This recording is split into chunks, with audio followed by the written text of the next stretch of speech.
everybody. Welcome to the Nightstand. I am your host, and I'm still here, Byron Anthos. I didn't forget who I was in 30 seconds. I'm Zelda. Fuck off. I just couldn't think of the thing. I know it's been a while, but sorry that it has been a while since we popped out an episode. I've had some pet daddy medical issue things going on, and life has just been stressful. It's called life. Back off. Yeah, seriously. But we want to thank you guys for being loyal and not unsubscribing to us, and in honor of that, we're going to talk today about loyalty. It's about loyalty, bro. Pour yourself a nice big glass of loyalty. Not too sweet, not too sour. We are wasted not being on radio. I mean... Believe it or not, there are 2 bottles of wine in my kitchen right now we have not opened. This is us sober. I didn't need wine for all that baby eating, so... We are just like this, out of the box. I really mean that. We have gone nearly 20 years not talking about baby eating, and you brought it up 6 times in the last 2 weeks. I don't get you anymore. You're not who I thought you were. There's a garage for every car. A lid for every pot. Loyalty. So, let's talk about it. Yeah. Webster states... Oh, we should have done a Webster's thing.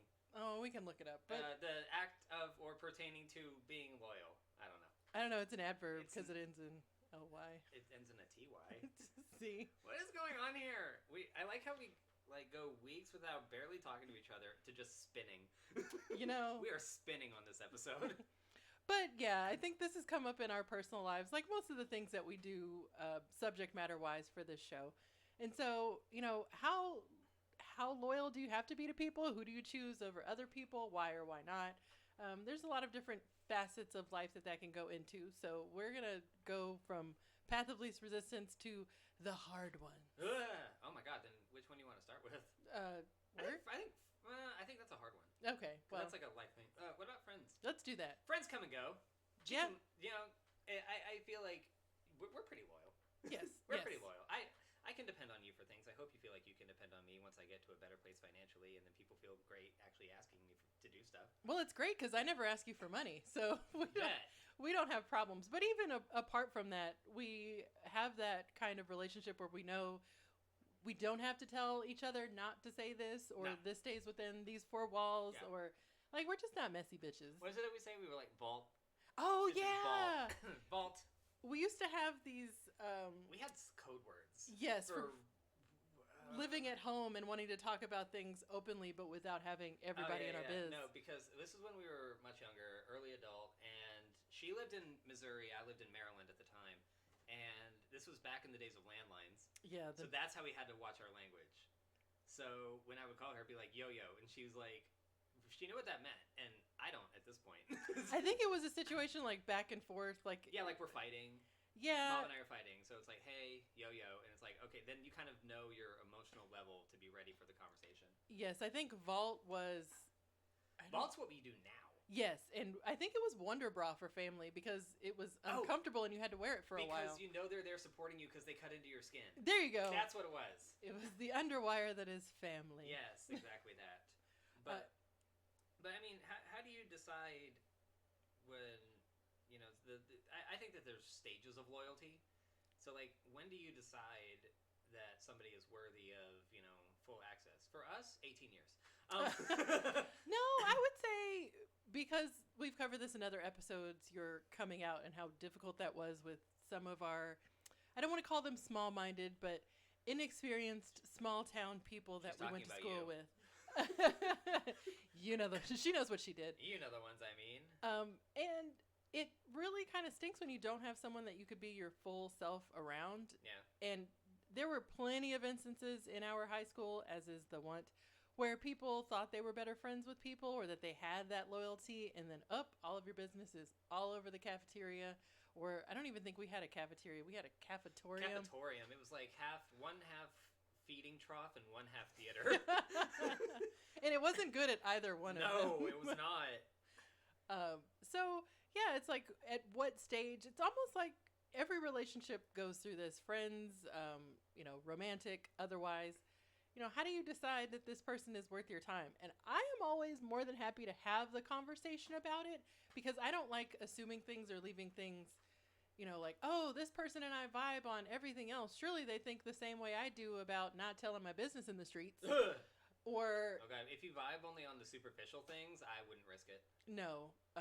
But there are, I guess, litmus test questions, or I like to do the asking for a friend, like the if hypotheticals. Like if this were to happen. Now, granted, you can't do all of the factors that could lead into a hypothetical, but if I ask someone, how would you feel if, I don't know, insert level here, like, oh, you're thinking about taking a new job, and you haven't told your family and you haven't told your job that you're looking, but maybe you and this new acquaintance friend person work at the same job, and then all of a sudden they know things. I keep returning to that example, but I know that there are better ones. Before. Yeah. But that's usually the most potential for things going off the rails. Yeah. Or group projects at school when you're, vibing with someone, you're doing the work, and then it comes time for the presentation. God, Lindsay's totally not pulling her weight. Yes. Or they take credit for what you are doing. So Lindsay did everything. No, I'm just kidding. It says no one in the history of group projects ever. Or Lindsay's, frankly. But yeah, it's like, it comes from a place of trust, maybe? Well, I mean, I don't know. I think the school project thing is a good example, but it also kind of conflates loyalty with reliability. Ooh, yes, they are different things. Yeah. I mean, and I think I conflated it earlier when I was like, thanks for not asking me for anything, because I'm just not there. But I mean, that does show a sense of reliability as opposed to loyalty. So, like, what makes somebody loyal, and where do we go into the realm of like unquestionable loyalty? Because I hate some of that. Yeah. I hate me some unquestionable loyalty. Unquestionable, like you can't depend on them, or just where you can't you can't contest them. Okay. Where a lot of people will conflate, and you can conflate a lot. A lot of people will use loyalty as agreeability. So it's like oh, well, he wasn't very loyal, and it's like, well, maybe he just didn't like what you were doing. That's true. I think loyalty in some spaces has to be incentivized. That could either be by mutually assured destruction or one of you's destruction. Situations where you've passed a test, and sometimes that's not always as obvious as having a conversation. Sometimes it is just, oh, I see how that person reacted to the situation. I can trust them with this. And they could have thrown me under the bus or made me look unfavorable in this light to someone else, and they didn't. So I would also get reasons why. Yes. Because it could be like, one day I'll come to you with a favor. Or it's literally just like, yeah, I just didn't agree with the way this thing went down. I know I may not like you personally, but I actually, you know what? I think there's a lot more merit to it when it's somebody that you're not particularly friends with, and they show some kind of, advocacy, because then their loyalty goes to their moral compass. And there's nothing in it for them, which is always a good. I like that as a good. Oh, you stand to gain or lose nothing, and you still acted accordingly. Yeah. So we can continue from here, or at least to a point. I mean, I don't know how many people at work share their whole ass business with everybody. Too many. Too damn many. I will tell you that right now. Too damn many. That's actually why I realized some of my jobs had not worked out. It's because there was a very, very bad set of boundaries between personal and professional. And that once it's like trying to put toothpaste back in the tube. It's like, once I know all about your personal business, I'm not clocking in for you. Yeah. Ooh, I like that. I'm not clocking in for you. No, I'm not clocking in for you. Use that when you're explaining to someone why you are not more loyal. Just, I'm not clocked in. No.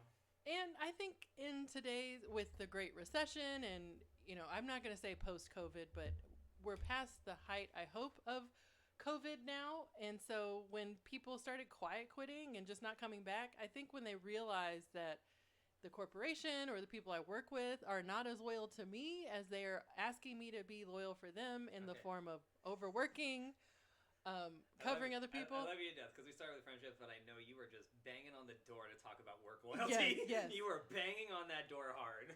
Let's just go into it. Yeah, no, let's go into it. It's an easy one to talk about. You're right.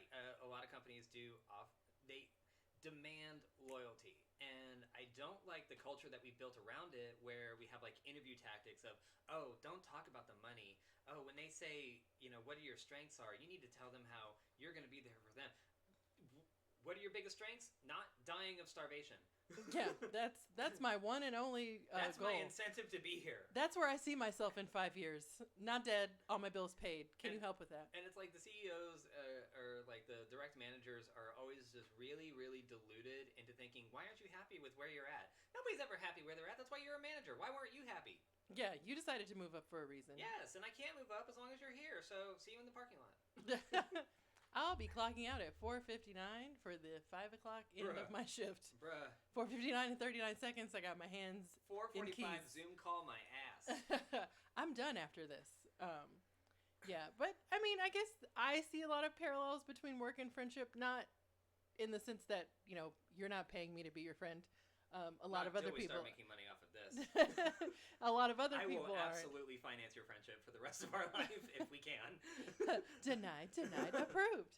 But yeah, I think where it comes to friendship, it depends on how long you've been with friends and how long you know the person. A lot like work.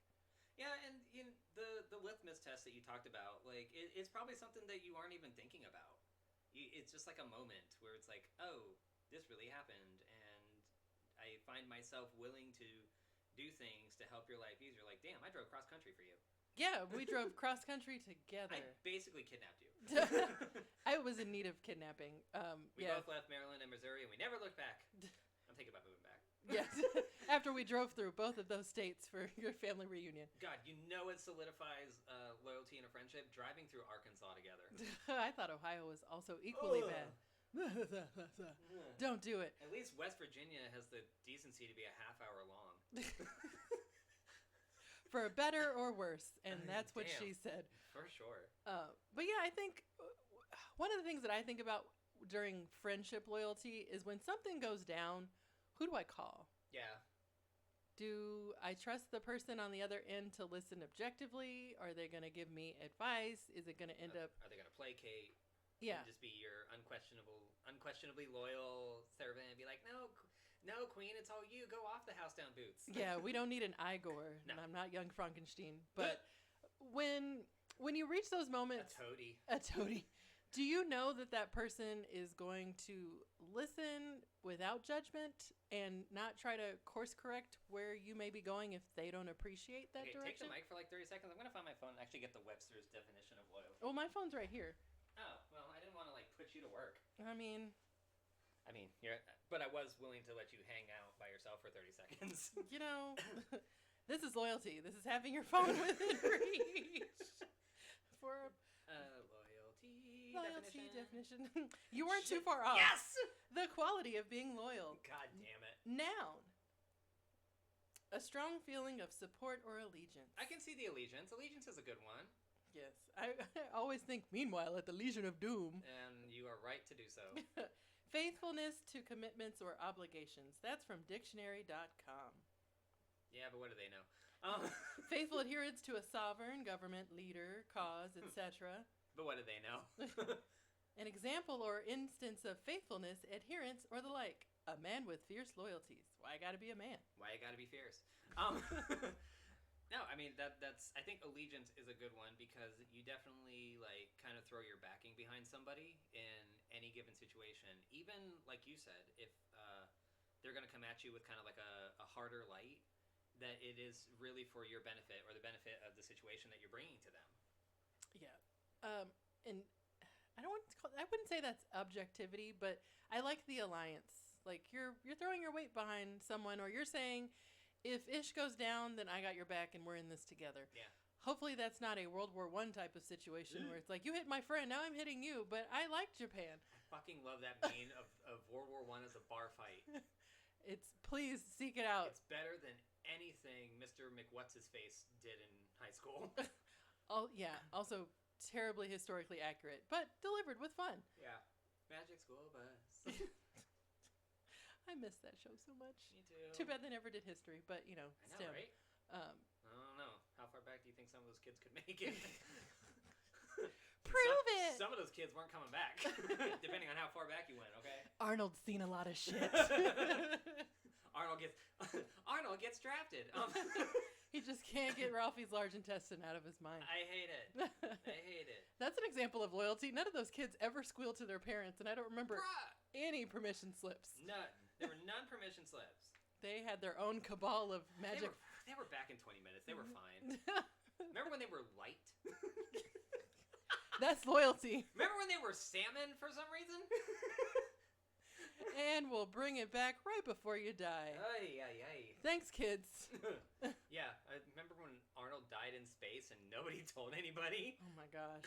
Carlos could not dad joke his way out of that one. It was so bad. It was so bad. I miss that show. So we've covered work and friends. Yeah. Oh, God, do we want to go to family? I mean, I feel we must. Oh, my God. Okay, so I have definitely been running through my whole mental roller coaster in the past week with questioning loyalty to family. Because as you know, I am a huge supporter of, just because they're family doesn't mean they get a pass. True. Because at some point, the loyalty to family, we equated that with not giving them any accountability. Yes. And we all know what happened to Fredo in The Godfather. Let's not be like Fredo. I haven't seen it yet, so I need you to chill. Oh, really? Okay, well, that's homework. That's a commitment. It is a commitment. That's a commitment that I haven't been able to sit to. I can binge watch a shit ton of things, but a movie, ugh. Yeah, that's 9 hours worth of Italian family dysfunction. You know what? I might do it this week. I might do it. You sold me. But yeah, like I had a death in the family recently, and I questioned a lot of should I go, should I not? Like I questioned it a lot. And I don't know. For a little bit of context for people, this is the paterfamilias's side, and it was a grandfather, and yeah, all of us have families. We don't talk to every single member of our family, and so there are some times where someone dies that means means more to another part of the family than they mean to you. Not that you don't appreciate them as a good human, you just never really had that relationship with them, and so their passing doesn't rock your world or affect you in the same way that it does with people with whom they had a deeper relationship. Yeah, I had to do a lot of soul searching that I think that some, especially like children of divorce or people that just move away from home at an early age, I barely had a relationship with them. I barely have a relationship with that side of the family in general. My biggest link to him was his ex-wife, my grandmother. And, it's just not a side that I grew up with, and there are parts of that I regret. But there are, like, times when, like, the loyalty, kind of gets questioned. Like, last year was apparently supposed to be, sometimes whenever you have a relative that's on declining health, everything could feel like the last time you do something. So last year I was told that like it might be his last birthday, you should really go, and I made the plans to do it, and then at the last second, it was either the day before or like 2 days before, I had another family member, my father said that like, he wasn't going to go. He had a death in the friendship, I think, is what I've ascertained, and it just rocked his world. He was just emotionally shutting down. And so he didn't go, but I did. And I saw my grandfather. He, like I said, he was in declining health. So he was, pain. There was a little bit of pain. He was tired. He barely recognized me. But, we had a good conversation for like 35 minutes. And then he went back to sleep. And it was just it was good to see him then. But I suddenly started getting into that part of, like, what the hell am I doing? Looking at the way my father behaved. Just the fact that he pushed this and he didn't show up, but he expected me to. And then it's like, well, what about things I expect of you? And that's what my biggest hurdle has been in the last week. It's I don't really expect anything anymore. And I don't think I really have. And I kind of had to make my peace with that, because I think if I didn't have peace with it, I would just be nothing but angry. And when it comes up that other people are like, oh, well, are you going to be here? Or what's your part in the funeral? Are you going to do all of the usual communal funeral rites and, be there to comfort the family? I think that can be very awkward. not just because you don't have the same level of relationship with them, but the way you were talking about it and the way you've explained is like you're on the outside looking in. Yeah. And so, for context, my father did well. God, I actually found out that my grandfather had died from a post from my cousin, and then I called my dad the next day, and he was at work, and so he told me that you're actually no, I'm sorry, not the next day. I saw her post that morning, called him that afternoon because I figured he might be at work or something, and he was, and then he said that grandpa had passed away the day before. So I'm like, okay, well, I'm not on the phone tree. And then in that same conversation, he asked me to be a pallbearer. And that's where, like, the whole concept of family loyalty was thrown me for a loop. It's like, I'm not even notified, and I'm asked to participate. Yeah. And then that brings into question, what is their loyalty to you? Which I don't ask for much. No, but, I mean, it's... If you hadn't seen the Facebook post, would anyone have said anything? Now, granted, grief does different things to different people's minds, and it's just not it's not a time when you are in your quote right mind. In general, there's just a lot that goes on and a lot to process. But it's we still want you to be a part of everything, but I think we posed this: would they miss you if you weren't there? Right. And they said they would. Like, you'll be missed, and it's like, I think they were just expecting it to be a moment where everybody was going to come together. But, of all the people that I talked to about it, I got the best advice when they said, to be 100% realistic. I love my aunts and uncles and everything. I appreciate the conversations we have. But it was like, is my relationship going to change if I go? Probably not. Is my relationship going to change if I don't go? Probably not. And that makes the decision a little bit easier, as well as the rising gas prices, because they're in a different state. Yes, it was across state lines, and it's hot, and I'm always about that. Yeah. Well, I also think from my history wonk days, there's a concept of filial piety, or made that up? No, I didn't. You Google searched it at least. I did, because I had to remember what it was called, because paterfamilias was stuck in my head. But filial piety, an attitude of respect for parents or ancestors in society influenced by Confucian thought. So I think we've had this conversation at one point that we're not all the same. No one is a monolith, but there are communities of brown people, AAPI, Black people, of which I am one, and our loyalty to family often comes at expense to oneself. And I wish there was a better way to say that, but if you have a better way to say that or want to comment, call us or text us at 972-836-26275. I'm learning to read also. But no, like, there's this drop everything and family over everything. Like, that was my best Dominic Toretto attempt with, it's about loyalty. It's about family. I hate it here. But yeah, I mean, I think our cultures would expect us to do something knowing that it's uncomfortable, but it's family over the rest of the world, even if those people were abusive or mean to you or you haven't talked to in 20 years, but we're supposed to drop everything when we hear Esther has died. And there is judgment for you not being there. I also deal with the concept of loyalty with, we have a family member that we took in because they were going through some pretty traumatic health things. They were cancers. And so we completely upended our lives, and thankfully the person is better now, but it wasn't really expected. But now that we've been in this situation for a while, other people really aren't coming to aid. It's kind of like, oh, well, thanks so much for doing this. And when we talk about it with other people that are outside our family or close family friends, they recognize what a heavy lift you all are doing, or that's so great that you were able to do that. But it's kind of weird because the loyalty is more from those in immediate orbit and less from people that are aware of the situation.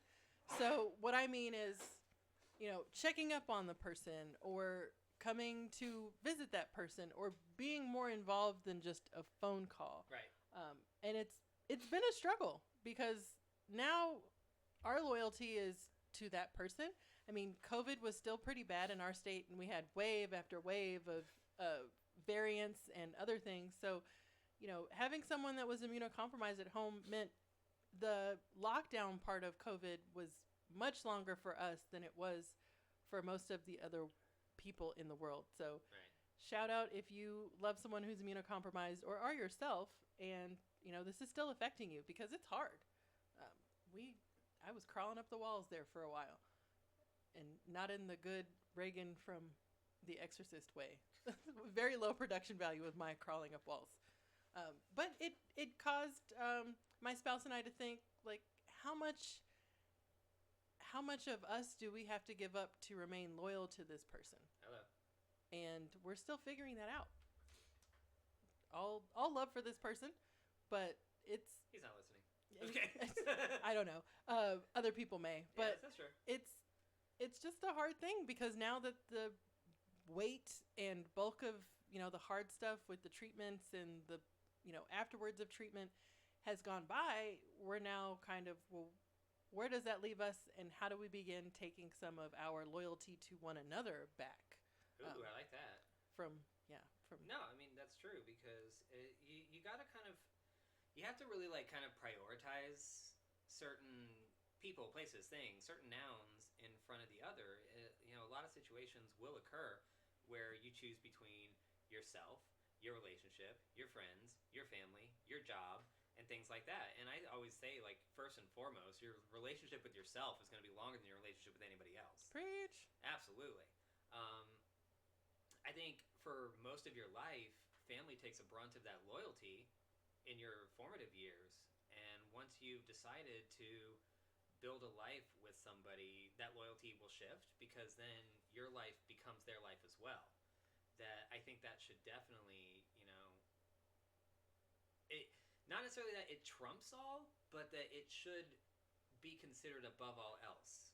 Like, in the case of, a family member moving in, definitely have a conversation with the spouse and be like, hey, how would you feel about this? This is going to affect us. It's naive to think that it's not. And there's so many things that you just can't plan for, even when you go in with the best of intentions and everyone's altruistic. But, then you find out that the person is messy, or the person is not necessarily, and I'm just using this as an example, not necessarily conscientious of their energy usage or how loud they do things. And okay, that one was for me, and fuck you. No, it wasn't. We used to live together. That one was for me, and fuck you. We shared a wall, bitch. I know your secrets. We both fell asleep with the TV on. Shut up. I would fall asleep with the lights on. But, having to course correct where the loyalties lie, because for my spouse, I didn't want to put them in the situation of, and I will never do this, it's me or the other family member, because I think that's horribly unfair. It's manipulative. And I see so many people online doing it as though, well, I'm your wife, or I'm your husband, or I'm, one of your pod. You should be loyal to me above all these other people because X. But I think that's discounting the fact that the person who is in the middle of that relationship does have dual loyalties, or triple, not just to the person who's being affected that's a family member. I taught her this part, by the way. I'm about to turn my tassel. But to themselves as well. And I think sometimes the question of loyalty with family, it really is hard, and it asks you to do things where you are not a factor. Yeah. Where you are not allowed to have needs or want to do something different. You have to give up everything for this person, even if they never did that for you. I mean, it's perfectly fair to, exercise a modicum of selfishness when it comes to something like that. But it's not really selfish if, the reasons go beyond, well, I just don't want to. But if it's like, well, I really can't because I can't afford to take off work, or I can't because we don't have the space, or I can't because we cannot afford it, and it would be, detrimental to all of us instead of just you. That's selfish. No, I'm just kidding. But, weighing out cost to benefit is not the worst thing. It just feels uncomfortable because you're not supposed to for family. Yeah. It's not socially acceptable in some circles to be like, what? You can't do this for your family? Okay, well, that's the surface level. And I love that you thought about, cost benefit analysis. What's the return on my investment? And it's not always going to be as simple as, oh, okay, well, I'm babysitting this person's kid for, a couple of hours, and I'm going to give up my Friday night out, but I know at some point they got me. And, one thing about the cost to benefit analysis was that something that my mom said was you cannot control the behavior of others, but you can control who you are in the relationship. And so with my situation, I was actually thinking of, who am I in the relationship with predominantly just, I feel like I'm going to have an in and out relationship with the rest of my dad's side of the family. But with my dad himself, I had to really think about who am I in this relationship. And I kind of did a social litmus test with him that I didn't realize that I was doing. But, like, if I leave him to his own devices, he calls me twice a year. Which is the hardest thing to tell people, is that that's okay. That's just kind of how we are. Because I check on him less than that. And I think there is a little background required that's pretty much all it's ever been. So this is not a big deviation from a norm. He tried when I was younger. I think I've said on here before that my parents divorced when I was 1. I know that they tried some decent attempts at co-parenting when I was younger, but as my mom remarried and moved across state lines, as he remarried and had more kids, it became harder. And I think his biggest problem is his unmoving sense of family loyalty, that no matter what he does, his family will be there. And I personally feel that not that he's abused that, but that he has taken it for granted, because he has done a lot of things that I don't think he considers hurtful that has hurt his relationship with the family. And it goes into his prioritizing, where he will take himself, his wife, his kids that live with him, and he will move across the country. He will start a whole life somewhere else, and then he'll come back. But he'll do this without telling his brothers and sisters, without telling his oldest son, that's me, without telling his mother, and he will just do these things.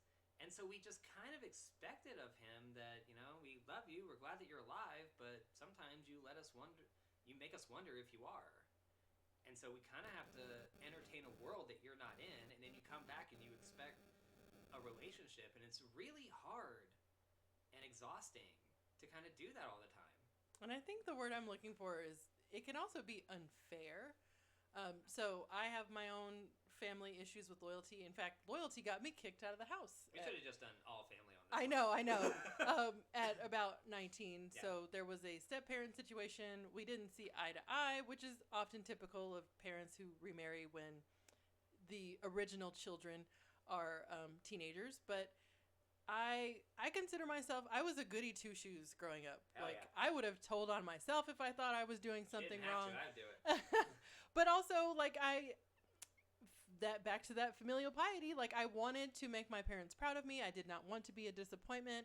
I was the kid that you never had to worry about, because I was going to do all my homework. I was going to be home on time. I didn't really have an extensive social life, so I wasn't out doing drugs or, possibly getting pregnant at ages.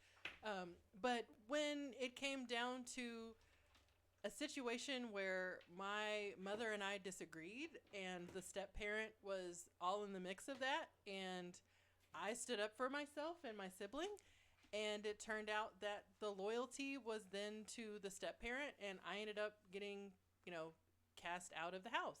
And it took quite a long time for that relationship to be repaired, because I think what I was feeling was the disloyalty to me. I'd never done anything. Yeah, I could be considered, difficult. I had strong opinions. Yeah. But but it was just that, society tells you that your mom is supposed to be the person that always loves you, that, no matter what, it's unconditional.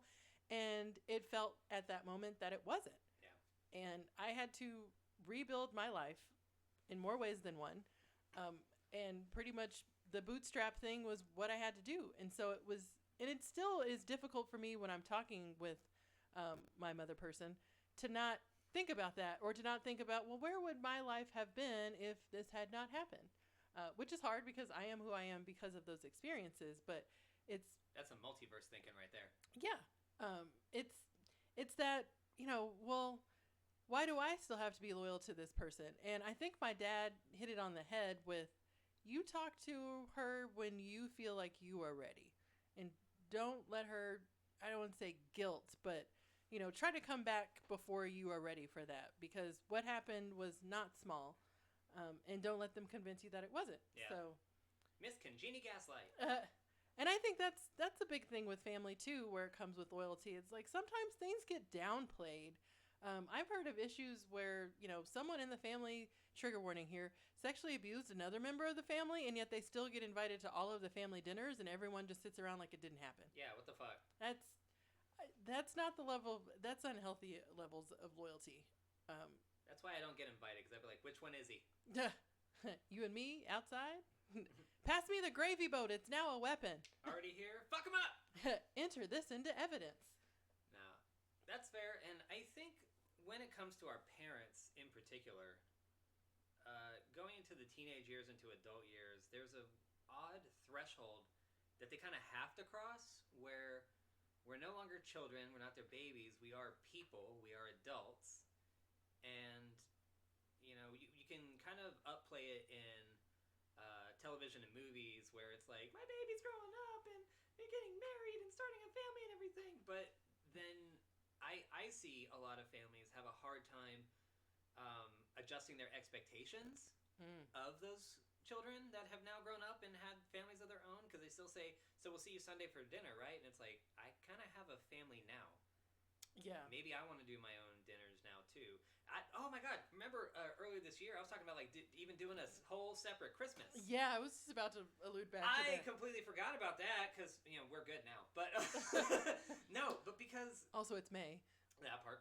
But like between my step family, my mother herself, my husband's family, and ourselves, I mean that's splitting ourselves 4 different ways to try to make everybody happy on a single holiday day. And we were making everybody miserable because we had to show up late to one person, we had to leave early for another one, and everybody was just bitching and moaning that we were like, here at age 36, it was so hard for me to wrap my mind around having a conversation with my mother about having a Christmas of just me and my husband somewhere. There were tears. It was hard. For her too, and it was weird because that's not my world. That's not the life I had. Even when we lived cross country, if there was one day that I was ever flown up to be in Maryland for a week, it was Christmas. And so it took her a day. I'm not gonna lie. She thought about it, cried for a day, got her emotions out, and then thought about it, and said, there is that time where you are gonna. It's not unreasonable for you to want a holiday with your significant other. It's not. It's just, it wasn't her world either. I think it feels that way, and that's a good point. When people don't ever question your loyalty, they're like, oh yeah, this is always going to be a thing. Same time next year, this is our plan. And so when you deviate from that, and it could be getting married, having children. How dare you? Hell, it could even be getting a pet for some people that, we have pets. We do not have children. And so I have to be home at a certain time because they depend on us. Yep. So we are loyal to them. We have this whole relationship predicated on the fact that they get fed at a certain time and we feed them at a certain time. And if we don't, they're going to bitch. But, we have... The loyalty is not reciprocated. Hey, they let us sleep in on Sundays sometimes. That's y'all. Mine are like 4:30. Hungry! Hi, we're here, and per our contract, you are now late. And this contempt says you're going to get all of these meows. If you could just feed me now, that'd be great. That'd be great. But it's when the loyalty shifts. Yeah. And one side of the equation does better with handling that than the other person. I think it is hard when you break with tradition. Yeah. Whether that's coming out as anything. Yeah, tradition is just peer pressure from the dead. Yes, it's letting the dead people drive. But, and now that we're in the 21st century and we have a lot of different things that make caring for family members easier, i.e. there are assisted living homes or senior communities or places where people with intellectual and developmental differences can have a place to go. I will say this, that with the nature of social media and just being able to connect with people consistently over time and whatnot, that, when I can appreciate the expectation of loyalty to like certain traditions, because otherwise you kind of take a relationship for granted. Like if you haven't seen family for a long time and someone's graduating, I know that like whenever there are family gatherings like that, I'd be like, you know what, it would be nice to see everybody again, regardless of the fact that like I see them every day on social media, but like that's not the relationship itself. Yeah, and I think in America we have this, when you see people at a funeral and you're like, oh, we should really get together before someone dies again, and then Ugh. it doesn't happen.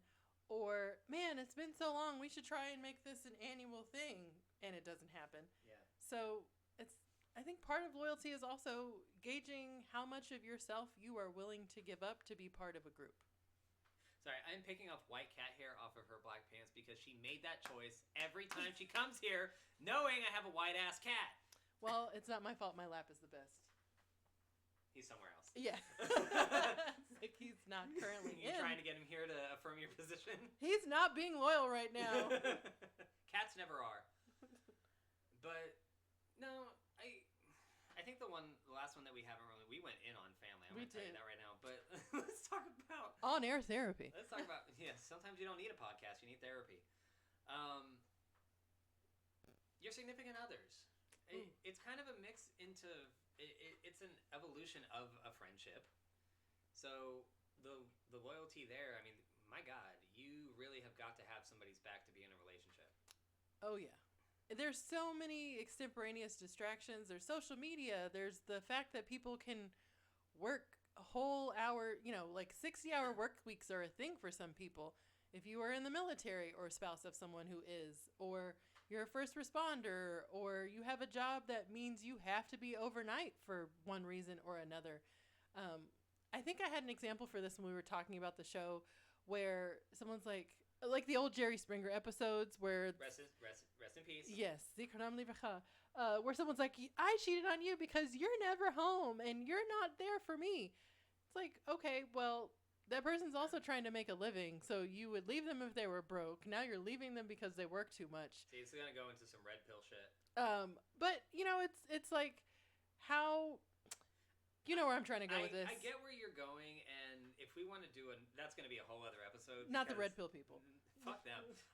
But that is a whole other thing, because I think that goes into the expectation of unquestionable loyalty, because. A lot of people want to say, like, social media and internet and dating apps and everything has ruined relationships. I think capitalism has. I think people ruin relationships. That is not anything new. But the reason that I say that is because most reasons for divorce nowadays are lack of commitment and finances. I was going to say money. It is those big things. There's also like infidelity and other things, but like these are like the top tier ones. The lack of commitment will go into, yes, we've gotten married and everything, but nothing has changed. I'm still working 60 hours a week. I'm expecting you to stay home. And this is going to go into some red pill, blue pill shit. And I'm not going to, steer away from it. But it's because over the years with feminism, how it evolved, it changed the roles of women in relationships and in households. But it didn't really change anything for the men. Men were taught to be providers, while women were taught to be caretakers. But... because of things, and all these fucking red pill guys like to talk about the conscription, and regardless of the fact that it was created by men, enforced by men, and only for men, that what it did was it took men out of the country in order to go fight war, and then it left an industrial gap in the economy for women to fill. So women suddenly became the providers as well as the caretakers, so they were taught multiple roles, or evolved into multiple roles, where men stayed in their own as providers. And now they don't understand why they're being asked to be more. And I think that brings up... You get the hell off my soapbox. I think that brings up... I got a soapbox. I think that brings up something different. Like... Yeah, no, I will go on for hours. No. But I think all of that is true, and I agree. But there's the concept of... This is what loyalty means in a relationship to me, and you don't talk about what your concept of loyalty is to the partner. Oh, yeah. And then here comes a situation where you think, case in point, there are some women that feel really uncomfortable with their male partner or even female partner having friends of the opposite gender. I'm leaving. No. I hate it. I hate this concept. Straight people are so warped. And I find it odd. I mean, most of my friends are male. It's just that's the energy that I vibe with. That's where I go to, and there's no lines that get crossed. I'm scratching all you straight people from here. But here's where I'm going to flip that on its head. You can say that, oh, it's a red flag if he has too many female friends, or it's a red flag if she has male friends or anything like that. You need to actually see that as a green flag. Because typically, if a man has a lot of women in his life, one, he will treat you more respectfully. He will appreciate the things that you do a lot more. He won't consider you to just be some submissive piece of meat that he can bang and produce out children.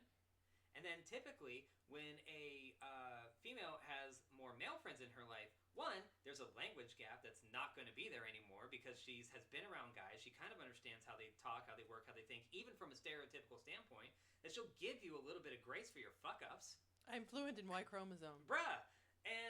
But I mean, there's more likely to be shared hobbies. There's more likely to be a shared exuberance for said hobbies and things like that. Like, there are gives and takes to it that I think it's just batshit crazy to cut every single person of the opposite sex out of your life just because you're in a relationship. Straight people can come and fight me. I mean, I can't speak to that. I need a TikTok. Well, no, I mean, I think that's the loyalty to another person when that person is your significant other. I don't feel that you being in a relationship has to shrink your world to that point. I think, yes, there are potential for emotional infidelity, which isn't something that really gets talked about a lot.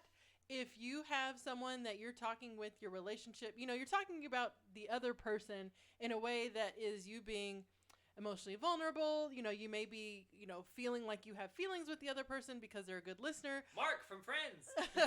It's, all of the actual relationship stuff is lifted off because you're only trauma bonding. Right. To a point. Like, the other person's listening and having sympathy for you, and you feel like, oh, there's this other person that I can talk to.